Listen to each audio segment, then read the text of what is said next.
আল্লাহর কাছে ফিরে আসুন, দুনিয়া আপনার পায়ের কাছে চলে আসবে। সুপ্রিয় দর্শক, আমরা অনেকেই আছি যারা মনে করি দুনিয়াটা মস্ত বড়, খাওয়া দাওয়া ফুর্তি করো।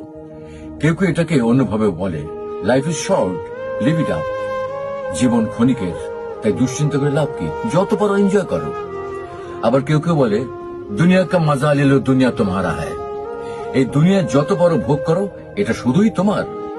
এই শ্রেণীর মানুষ যেভাবে পারে কামাই করে, হালাল হারামের কোনো বাজ বিচার করে না। যেভাবে পারে আনন্দ ফুর্তি করে, মদ, নারী, নেশা, যৌনতা সবকিছুর মাধ্যমে জীবনটাকে উপভোগের চেষ্টা করে।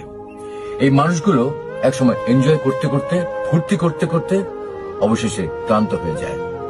তখন তাদের কাছে নেশা, যৌনতা যথেষ্ট মনে হয় না। মনে হয় যদি আরো কিছু করতে পারতাম।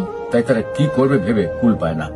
গুনাহগার মানুষ যখন এভাবে ভাবতে থাকে, তখন শয়তান তাকে আরো নিরাশ করে, কারণ হতাশাই হল ইবলিসের পাঠশালার প্রথম অধ্যায়। তাহলে চলুন আজ থেকে নারী, নেশা, যৌনতার রঙিন দুনিয়া ছেড়ে, পাপের ঘন কালো আঁধা ছেড়ে ইমানের ঝলমলে রাজপথে চলার দৃঢ় প্রতিজ্ঞা করি। গুনাহের প্রতি দুর্গন্ধময় গলি থেকে ইউটার্ন নিয়ে রবের প্রশান্তিময়, শান্ত, স্নিগ্ধ, সুশোভিত, সুবাসিত পথে হাঁটা ধরি। আল্লাহ রাব্বুল আলামিন আমাদের সকলকে তার কাছে ফিরে আসার তৌফিক দান করুন। অকল্পনীয় জায়গা থেকে আশাতীত পরিমাণে রিজিক লাভ করার তৌফিক দান করুন।